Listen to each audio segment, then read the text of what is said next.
No lo tengo claro, un podcast donde pensar está bien, pero preguntar está mejor. Con Izaskun Barba y Julen Perales.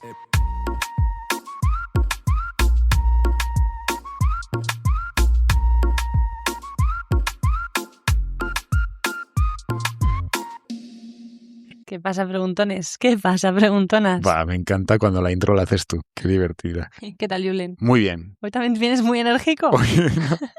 Estoy bien, pero el episodio de la semana pasada me ha dejado mella. Te iba a decir lo mismo. Sí, ¿no? Me ha hecho pensar. Me ha hecho pensar ahora, me despierto por la mañana y pienso en mi consumo de energía. Es como que todo el rato estás analizando lo que haces, ¿no? Sí. Ahora, ¿cuánta energía estoy poniendo en mi voz para que suene? Sí, cojo menos el coche desde la semana pasada, Yeah. duermo peor. Ya es que la espiral, ¿no? De la Sí. autoconciencia y... Sí. ¿En cuántas cosas no pensaremos, no? Claro, eso es. Esa ha sido mi reflexión esta semana. Vale, el coche, ya lo estoy cogiendo menos. Voy al súper, joder, plásticos. ¿Qué hago? ¿Lo compro o no lo compro? ¿Habrá venido en algún tipo de transporte que use combustible fósil o en coche eléctrico? Y ahora dices, vale, venga, pues me voy a vivir al monte y lo que voy a hacer es que mi única energía sea la de mi cuerpo. Sí, toma, pero si el Total. cuerpo hay que meterle también combustible. Pues te pones una huerta en el monte Claro, y te comes todo lo tuyo y tal. y produces Muy tus bien. propios alimentos, Bien, pero bien. claro, lleva su tiempo. Lleva su tiempo y yo, mira que yo tengo pueblo, ¿eh? No tendría ni idea. Y además comes mucho. Y además como mucho. Yo tampoco tendría ni idea. Ya. ¿No te gustaría saber más? Me encantaría. Hoy vamos a hablar de agroecología.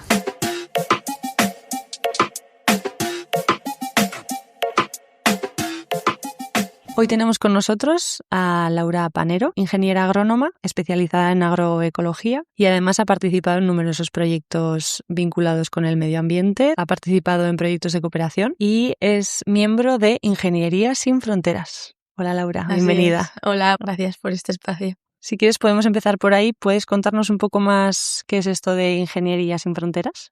Así un poco en general, es una organización que trabaja tema de cooperación internacional, pero no solo en otros países, sino también aquí a nivel estatal. Estamos en diferentes comunidades autónomas con diferentes nodos y un poco lo que trabaja es que esa parte de la ingeniería, esa parte técnica, también tenga en consideración la parte ambiental, la parte social y que la tecnología y la ingeniería pueda ser como una herramienta democrática también por los derechos humanos, ¿no? Sobre todo se trabaja el tema de soberanía alimentaria, también el tema del agua, del derecho humano al agua y soberanía energética, también ahora teniendo el contexto actual que tenemos a nivel energético, diferentes temas un poco en esta línea. Según el territorio, pues se trabajan unos temas u otros, según el voluntariado que haya, los intereses. Tu nombre nos ha llegado, sobre todo a través de tu experiencia con la cooperación. Igual puedes empezar contándonos un poquito cuál ha sido esa experiencia y sobre todo cuáles son esos aprendizajes que te has ido llevando de ahí. Uh-huh.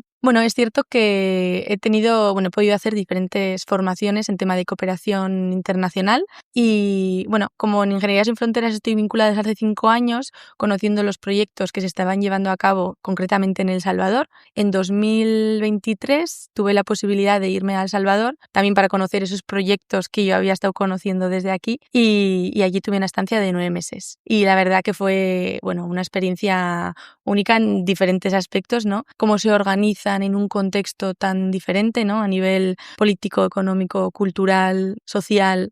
Fue también un reto porque ese tipo de experiencias es acercarse poco a poco y me acuerdo que en la universidad un profesor nos dijo lo de ver, oír y callar al principio, ¿no? Para entender un poco cómo funcionan, pues las dinámicas de los pueblos, de las comunidades y demás. ¿Puedes ponernos algún ejemplo para que lo entendamos un poco más? Sí, en general también por entender, yo estaba trabajando en zonas rurales que estaban casi a 2 horas de distancia de un núcleo urbano, ¿no? Yo he trabajado sobre todo con asociaciones de mujeres que no han tenido la posibilidad de generar ingresos económicos, siempre estaban más vinculadas al cuidado del hogar, cuidado de las familias. A veces es como, ¿cómo no va a poder trabajar una mujer, ¿no? Que hay un poco esa revolución, ¿no?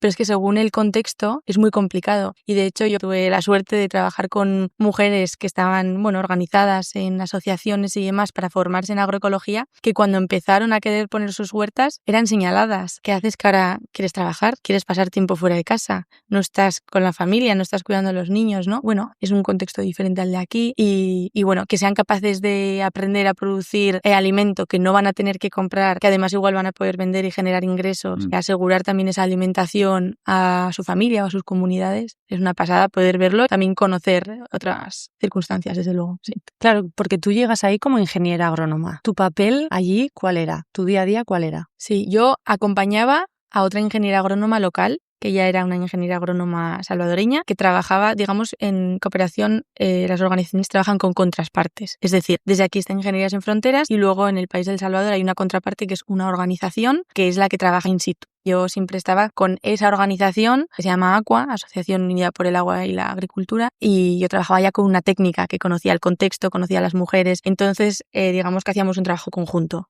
Acabas de contarnos que trabajaste en una asociación que se llama ACUA, ¿verdad? Asociación Unida por el Agua y la Agricultura. ¿Por qué por el agua? ¿Existe escasez de agua en ese entorno? En El Salvador lo vi porque allí no hay como 4 estaciones a lo largo del año. Es temporada de lluvia y temporada seca. Cuando está terminando la temporada seca, que llevan muchísimos meses sin agua, es cuando más escasez tienen. Muchas mujeres tenían que comprar agua para las huertas incluso, porque si no perdían todo lo que tenían. Incluso no tenían tampoco el sistema de accesibilidad al agua y tenían que recorrer distancias muy grandes. O sea, creo que nosotros el agua por ahora no ha sido no hemos sentido una escasez extrema, pero yo pienso que el agua va a ser un motivo de conflictos probablemente a futuro y por necesidad, ¿eh?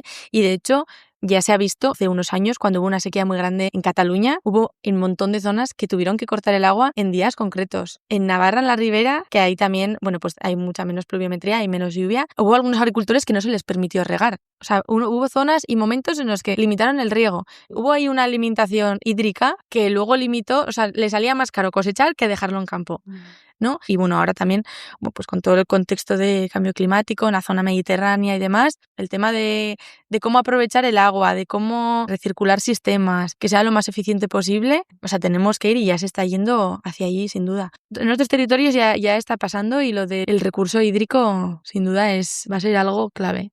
Laura, otro término que has mencionado antes y que además es uno de los ejes de Ingeniería Sin Fronteras es la soberanía alimentaria. ¿Puedes poner este término en contexto y explicarnos de qué trata? Uh-huh. Digamos que es la posibilidad de que el campesinado y quienes trabajan en el campo tengan el derecho a decidir qué pueden cultivar, de qué forma, de cuidar ese territorio, de que lo que se produzca también se quede a nivel local, de que haya esos derechos para la gente que está trabajando el campo como para el consumidor, ¿no? Pero es un concepto que ahora choca mucho con el sistema agroalimentario que existe, ya no solo a nivel estatal, europeo, global, o sea, en general, porque ahora el sistema agroalimentario es una economía global, es decir, podemos estar comprando alimentos que vienen desde la otra punta, con unas condiciones laborales que no se conocen. La Unión Europea también importa productos que para su producción igual han sido utilizados productos químicos que en Europa están prohibidos, pero sí que se permite importarlos, ¿no? Entonces la soberanía alimentaria un poco lo que pone en el centro es esos derechos de quienes están trabajando la tierra, mantener también las semillas autóctonas. Por supuesto, en El Salvador hablamos de un contexto diferente, ¿no? Una agricultura más de subsistencia, es decir, pues bueno, huertas más locales. Aquí en Navarra hablaríamos de, un sistema diferente, ¿no? Ahora mismo lo que predomina es una agricultura de monocultivos, de grandes extensiones, de utilización de producto químico, de fertilizantes, herbicidas, fitosanitarios, ¿no? Que eso está muy vinculado también a productos que necesitan energía fósil, que también afectan a la biodiversidad y demás, ¿no? Entonces, esta parte de soberanía alimentaria y luego agroecología sería el poder producir alimentos de una forma sostenible para el suelo, que sea diversa, es decir, que que en un mismo espacio se fomenten diferentes cultivos, también para fomentar el tema de la biodiversidad y también adaptados a cada zona y a cada territorio, ¿no? Tanto aplicada en el contexto de El Salvador, que es agroecología utilizando insumos orgánicos para no tener dependencias externas, ¿no? Y aquí lo mismo, se está viendo ahora con todo el conflicto de Irán y demás, ¿no? Con el estrecho de Hormuz, cómo se cierra el estrecho de Hormuz y no entran los productos químicos, como es el caso del laureano, que es necesario para el sistema agroalimentario actual, para la producción que predomina ahora, ¿no? Entonces, cuando se habla de soberanía, también se aplica soberanía energética, que es decir, tener esa parte de autonomía y que quien está consumiendo, en este caso las comunidades, los vecinos, un mismo territorio, pueda tener esa autonomía y no depender de grandes comercializadoras, grandes empresas, todo lo que viene externo, ¿no?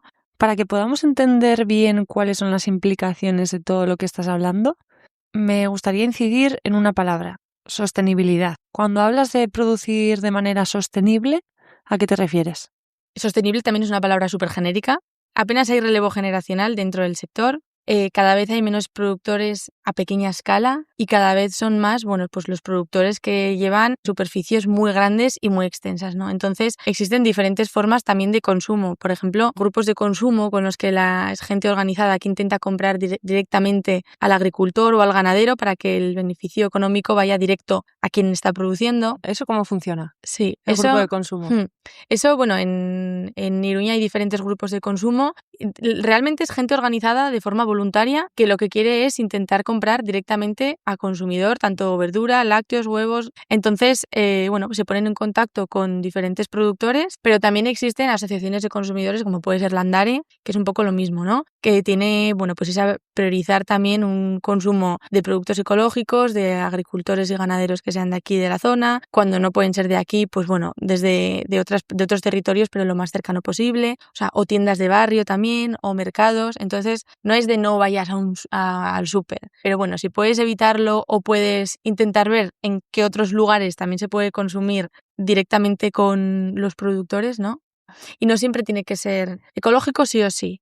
También hay estos debates porque, también puede ser ecológico que esté viniendo de Francia, ¿eh? Dentro de la agroecología no existen límites de kilómetro cero. Lo que se quiere con una producción agroecológica es que sea lo más local posible, que no utilice productos químicos, es decir, que no sea un fertilizante químico, sino que se utilicen insumos orgánicos, desde compost, desde estiércol, diferentes tipos de compostaje y demás, que también haya una diversidad agrícola, es decir, que en una finca, en una huerta, tú no pongas el mismo cultivo continuamente, sino que si tú vas alternando con los años diferentes cultivos, el suelo también se hace más resiliente. Es decir, un ejemplo súper básico: si tú pones todos los años tomate en un suelo, vas a tener más riesgo de tener plagas que afectan al tomate, porque también la plaga va a estar en su zona de confort, siempre el mismo cultivo, y ese suelo también va a ser más vulnerable. Porque para la gente que no sabemos nada sobre esto, una pregunta tonta, las plagas, el bichito, hay un bichito al que le gusta el tomate, solo el tomate. Bueno, no es tan así. Cuando hablamos de plagas,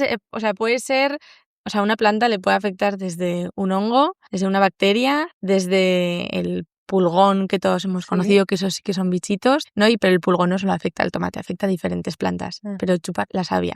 Lo que pasa es que hay plagas concretas que sí que son más específicas de cada... Vamos a decirlo así, exacto, vale. Exacto. Va a haber plagas que vayan a afectar más al tomate, pero en cambio no vayan a afectar, por ejemplo, a la calabaza. Vamos a decir un ejemplo. Perdón, ¿y otros riesgos de, por ejemplo, usar pesticidas en este caso? Vale. Sí, luego también cuando se utilizan en exceso este tipo de o herbicidas o insecticidas, también afectan a otros organismos y otra diversidad que pueda tener la zona, ¿no? Lo que pasa es que si tú intentas que en un espacio, en una huerta, haya diferentes cultivos, los vayas asociando, es decir, hay cultivos también que si los plantas juntos, vamos a decirlo así, se benefician mutuamente. Entonces hacen que se repelen ciertas plagas o se potencian en unas cosas u otras, ¿no?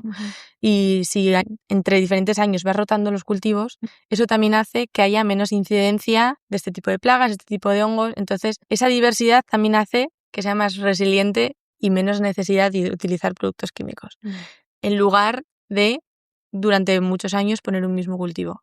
¿Qué pasa? Que también la producción que tienes es diferente. Si tú lo que quieres es sacar kilos de un mismo cultivo porque va a ser más rentable, pues eso también te va a generar esa dependencia probablemente de ciertos productos químicos. Sí, ahora que hablamos del tema de los pesticidas, se me ha venido a la cabeza el tema de toda la regulación que hay en Europa por las condiciones sanitarias y pesticidas, etcétera. Las quejas que hay de que hay restricciones a la producción, pero no al consumo, ¿no? Que luego, vale, no te dejo producir de esta manera, pero luego puedo consumir de todo el mundo. Como has dicho antes, un mercado internacional muy conectado. ¿Qué opinas tú de esto? ¿Qué opinas de, sobre todo, en quién crees que reside, entre comillas, la responsabilidad, por así decirlo, ¿no? Porque muchas veces cuando se habla de consumo responsable, me da la sensación de que se pone el foco en la persona individual como consumidor, que creo que también está bien, ¿no? Porque la desinformación tiene una dirección muy concreta, que es, al final tomo la decisión fácil, que es ir al producto barato, ¿no? Pero a la vez me surge esa contradicción, ¿no? De hasta qué punto es responsabilidad nuestra, no es. ¿Qué opinas tú de esto? Totalmente, sí, estoy de acuerdo. O sea, creo que la responsabilidad está repartida, es decir, no es que solamente tenga que ser en el consumidor ni solamente tenga que ser en otros agentes. Ahora mismo es una contradicción. O sea, estás limitando y estás poniendo unas normativas en Europa, pero estás permitiendo importar unos productos que luego se van a vender a un precio muy por debajo. Es una competencia totalmente desigual al productor que está aquí, que tiene que cumplir con todas esas certificaciones, con todas esas auditorías, con el no utilizar ciertos productos, ¿no? Versus un producto que no sabes de dónde viene, no sabes con qué condiciones se ha estado produciendo y se vende aquí más barato, ¿no? Y luego también entendible que igual el consumidor que no lo sepa tanto y más aún con la situación económica en la que estamos, pues bueno, hay quien solo se puede permitir el coste barato, pero ahí también está un poco la reflexión que yo también me gusta hacerla y es de, pues bueno, también ha ido cambiando un poco en qué priorizamos nuestro consumo. Pero volviendo también a lo de antes, las grandes superficies ahora mismo son las que están en contacto con el consumidor y en contacto con el productor y son las que controlan el precio. Son 3 o 4 empresas a nivel mundial las que controlan todo el tema de los agroquímicos, de las semillas, de también los transgénicos y demás. A nivel mundial 3 empresas, que entre ellas está Bayer, que también controla productos farmacéuticos y es de las principales también en tema de agroquímicos y productos dentro del sector primario. Pues de este embudo chiquitito se ampliaría al número de productores que hay y después del número así amplio de productores que hay, volvería a hacerse muy estrecho con las distribuidoras que controlan toda esa comercialización. Y luego se vuelve a ampliar a los consumidores. Es decir, el productor tiene una presión desde quién está controlando ahora mismo todas estas semillas y todo el mercado de agroquímicos y quién está controlando la distribución de cómo va a tener que comercializarse, a qué precio, qué tipo de productos ahora me compras, ahora no. Y luego están los consumidores, que a veces no te queda otra lo que consumir, porque vas a comprar y es lo que te han puesto. Entendido también que tu decisión como individuo no va a cambiar el mundo, incluso el hecho de informarte. O sea, también estamos en una rueda de trabajar todo el rato de productividad que no te permite tener tiempo para informarte sobre otros temas, para moverte en otros espacios, ¿no? Entonces es como esa rueda todo el rato que nos lleva. Y hablando de esto, de cómo tu decisión no va a cambiar el mundo, Pero es importante. Pero es importante. Volvemos a la cooperación internacional. A mí me gustaría desgranar un poco qué es la cooperación internacional, ¿no? Tú has hablado un poco de tu experiencia, pero ¿qué visión crees que tenemos desde Europa sobre la cooperación internacional? Que realmente no es así. ¿Qué visión tenemos o en qué pecamos muchas veces cuando hablamos de cooperación internacional? Siempre es buena la cooperación internacional, hace bien al territorio. Es que es un tema sensible porque la cooperación que se hace en muchos de los territorios, sin esa parte de trabajo, sin esa financiación que está entrando desde, en este caso desde Europa, puede ser desde otros países, hay muchas comunidades que realmente no podrían desarrollarse y no podrían igual tener acceso a educación, acceso a la salud reproductiva, acceso a agua, acceso a alimentación, ¿no? O sea, entonces, en ese sentido, tiene todos esos beneficios, ¿no? Pero también es importante entender que la cooperación internacional no tendría que existir. Quiero decir, si las cosas estuvieran bien repartidas a nivel de derechos, el tema de la explotación de territorio no fuera así entre unos países y otros, no tendría que ser necesaria, ¿no? Sí, yo me acuerdo de una asignatura que tuvimos en la carrera y que empezó así, ¿no? Primero nos enseñaron el título de un libro que ahora no recuerdo, pero era algo como es responsabilidad de los países de Occidente devolver a esos países el daño que se les ha hecho, ¿no? Entonces, una manera puede ser con algo de dinero en los presupuestos destinado a cooperación internacional. Y el segundo libro era La ayuda inútil, escrito por una economista, si no recuerdo mal, de Zambia, que hablaba precisamente de cómo la cooperación internacional y la ayuda humanitaria estaba haciendo o le está haciendo un flaco favor al continente africano. Y decía, es que no debería haber ni cooperación ni ayuda. El desarrollo de estos países no debería depender de si existe o no esta ayuda proveniente de otros países. Es que, exacto. Claro, ojalá no tuviera que existir, porque eso significa que los recursos estarían bien repartidos y que todo el mundo tendría accesibilidad a diferentes cosas, ¿no? Y luego también está la reflexión de en su día se colonizó y se explotó tanto ese territorio, ¿qué pasa? Que ahora un flujo económico es la solución, ¿no? Es ahí también una reflexión en la que parece que no, con un flujo económico y con dinero se soluciona todo, ¿no? Pero es cierto que también hay muchas organizaciones que trabajan muy bien, que trabajan con organizaciones locales de los territorios, que esas organizaciones locales son las que conocen las circunstancias, las necesidades, el contexto cultural, el contexto social, económico, y son las que plantean, ¿no?, el tipo de proyectos que se pueden llevar a cabo y gracias al dinero que entra lo pueden realizar, ¿no? Y volviendo un poco a la parte de la agroecología y del consumo, bueno, así como por hilar todo, ¿no? Claro, o sea, a mí, por ejemplo, he podido conocer cómo a las comunidades allí, por ejemplo, en El Salvador, se les intenta formar, ¿no?, con el tema de capacidades agroecológicas para que ellas tengan la autonomía de producir para sí mismas y para las comunidades, y también el impacto tan grande que tienen los monocultivos de la caña de azúcar, como que esos son monocultivos de caña de azúcar que luego generalmente se termina exportando, se aplican productos aéreos, químicos que luego afectan un montón a la salud de las personas, a las aguas, al suelo, ¿no? Es un poco el ejemplo de el impacto que está teniendo ahí en el territorio para un producto que luego probablemente pueda acabar en Occidente, ¿no? En otra parte del mundo, sí, o bueno, o en otros sitios, ¿no? Pero sí. Antes has hablado de defensores de la tierra. ¿Qué son los defensores de la tierra? Bueno, a ver, yo creo que no hay una definición concreta, bueno, no sé si la hay o cómo lo tengo yo entendido, ¿no? Pero bueno, son personas que por lo que hacen, bien sea a nivel activismo, a nivel laboral, a nivel a lo que dedican su tiempo, pues ponen también el cuerpo y están organizadas de tal forma que, bueno, por la defensa generalmente de la tierra, de los derechos humanos, de un territorio, de que un espacio natural no se termine explotando por beneficios económicos, ¿no? Y que encima no genere ningún beneficio a nivel local. Es verdad que tengo referencias tanto de lo que pude vivir en El Salvador, de, bueno, pues muchas mujeres y, bueno, también hombres también, porque tengo también algún amigo que estaba muy vinculado a esto, que en contextos en los que está criminalizado también y perseguido el defender el agua, defender la tierra y demás, siguen organizándose y siguen intentando movilizar comunidades para defender los recursos naturales, que al fin y al cabo es de lo que se vive, ¿no? Y eso tanto allí como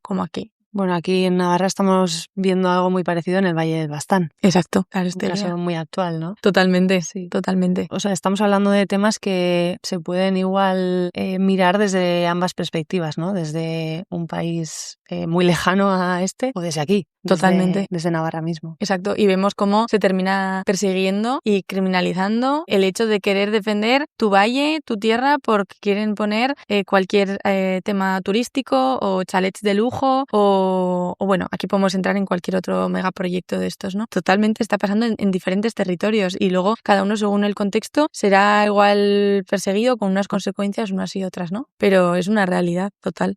Entonces, por eso como la importancia también de que la gente esté organizada. Bien sea, yo qué sé, cualquier asociación o cualquier movimiento o en el barrio, yo qué sé.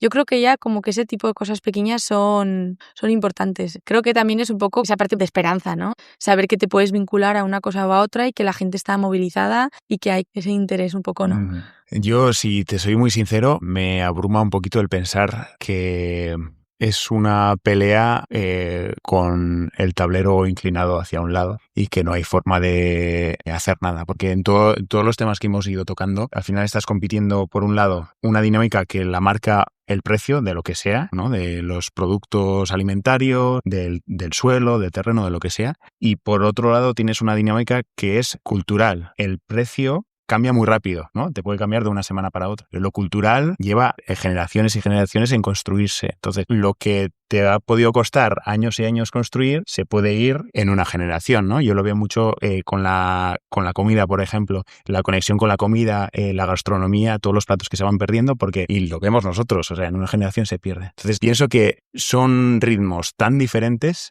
que si aumentas la escala a todos los problemas que hay, veo difícil solución. Como que todo va muy rápido Sí, ahora, ¿no? Totalmente. Demasiado rápido. Totalmente. Y lo nuestro es cultural. Entonces, si de repente cambia algo y a tus hijos no les inculcas que un tomate solo se puede comer a partir de agosto, pues ya estás jodido, ¿no?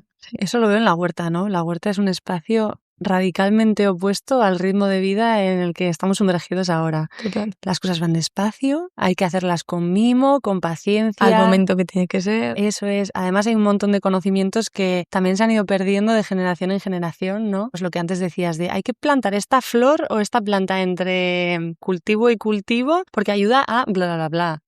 Sí, no, lo de que todo va muy rápido, yo también lo pienso, sobre todo ahora con las tecnologías, con, yo qué sé, son unos cambios que es que ni nosotros nos damos cuenta, ¿no? Yo qué sé, a veces estamos tan en las redes y tan conectados de esta forma, ¿no? Y tal, se pierde porque dejamos de conocerlo. O sea, es imposible que uno defienda y quiera cuidar algo si no lo conoce. Te lo han explicado o no te lo han transmitido, no lo has querido aprender, ¿cómo vas a defenderlo? ¿Cómo vas a querer cuidarlo, ¿no? Frente a lo rápido que va todo, aplicado también a todo. Ahora no hablamos de la comida, ¿eh? Yo solo pienso a veces y digo, es que es una rueda de consumo insaciable, de todo, de comida, de ropa, de viajar, y es que se nos pone delante, o sea, se nos genera esa necesidad de algo que no es una necesidad. ¿Hasta qué punto esto es necesario y hasta qué punto todo esto es una vorágine de lo que nos están intentando hacer que consumamos? Y entonces es cuando terminamos consumiendo a costa de financiar, yo qué sé qué condiciones laborales, conflictos bélicos que hayamos visto ahora, ¿no? Con todo lo que se ha ido destapando de qué hay detrás de la financiación con todo el genocidio de Palestina, ¿no? Creo que para mí ha sido un ejemplo en el que yo creo que ha servido a mucha gente ver toda esa telaraña de financiación y de cosas que hay detrás de algo que está pasando en otro sitio, ¿no? Igual que en el episodio de la semana pasada, esta semana una de las conclusiones principales que podemos sacar es que hay que conocer y que conocer e informarse es algo que viene antes de la acción y que puede ser incluso en muchos casos más importante, ¿no? Yo estoy pensando que somos un montón de gente en general, ¿no? Y a la vez tenemos un montón de apartados, un montón de temas en los que tenemos que estar concienciados, ¿no? Y cada uno elige su tema concreto. Yo creo que en este tema concreto hay muchísima distancia entre lo que la gente que no está concienciada piensa que es y lo que en realidad es, ¿no? ¿Cómo crees o cómo de importante crees que es que esa gente que no entiende del tema empiece a entender sobre esto? Es que es total lo que has dicho.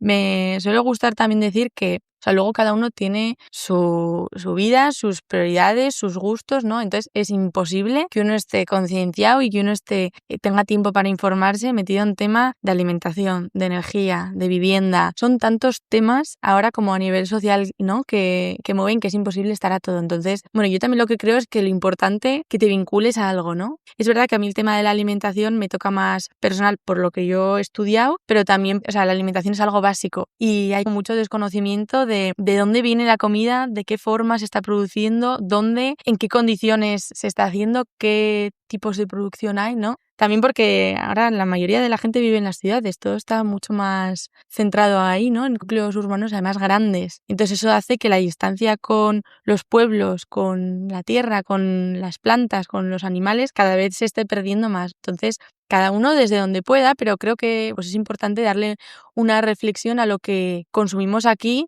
Tiene un impacto o bien positivo, porque estás intentando comprar a un pequeño productor que trabaja en Navarra y que intenta hacerlo siguiendo el territorio y de una forma sostenible, ¿no? Y además generando una economía rural y demás. O igual estás comprando algo que viene de miles de kilómetros y que a saber también cómo ha sido producido, ¿no? Reivindicando también que quien trabaje en el campo tenga unas condiciones dignas, porque el sector primario ahora es muy precario. Bueno, Laura, pues lo vamos a dejar aquí.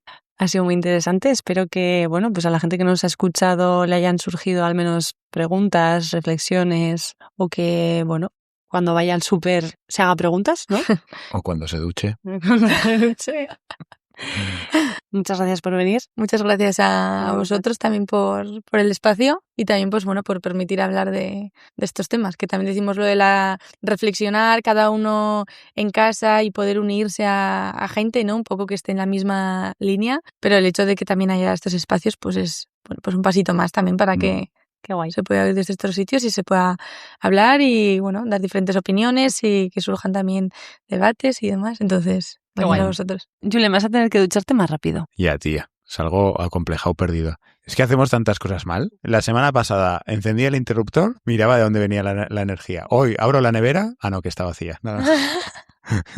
Labrar la tierra. Todos al campo, al monte. Hacemos una comuna. Bueno, si esta conversación ha generado alguna pregunta o alguna reflexión, Ya ha cumplido su función. recordad seguirnos en redes sociales. En @nolotengoclaro /podcast, en Instagram, Spotify, YouTube, iVoox y TikTok. Y agradecer a la Universidad Pública de Navarra por su colaboración en este proyecto. Hasta luego.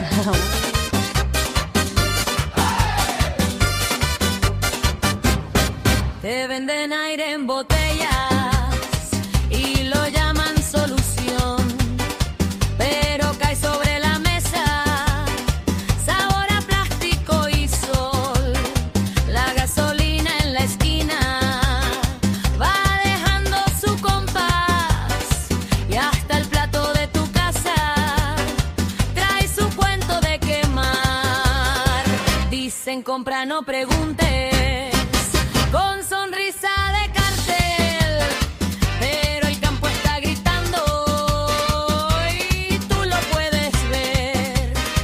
Si el agua vale más que oro, ¿quién la quiere acaparar? Si la tierra da la vida, ¿por qué la hacen callar? Preguntones y preguntonas, ¿de dónde viene tu pan?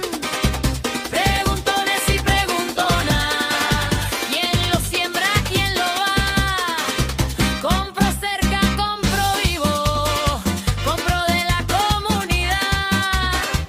Preguntones y preguntonas, que se escuche la verdad. Monocultivo en la loma, surco y surco sin parar. Mucha empresa, mucha forma, poca vida para dar.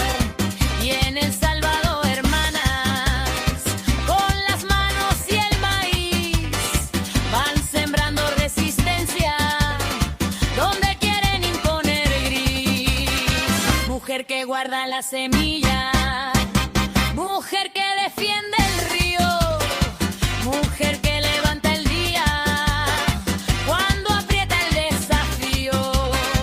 No es favor, es soberanía, es derecho a respirar, es la mesa compartida, sin veneno y sin mandar. Preguntones y preguntonas, ¿de dónde viene tu pan? Preguntones y preguntonas, ¿quién lo siembra, quién lo va? Compro cerca, compro vivo, compro de la comunidad. Preguntones y preguntonas, que se escuche la verdad, que no me hablen de progreso. Si me secan el cantón, si me cobran hasta el agua y me envenenan el sol. Hoy me miro en la vecina, en el mercado y su voz. Si cuidamos lo que comemos, cambiamos todo alrededor. Preguntones y preguntonas, yo ya sé por dónde va. Comprar cerca, sembrar limpio, darle fuerza al lugar. Preguntones y preguntonas, vamos juntas a cambiar con la tierra y con la gente. Si se puede caminar.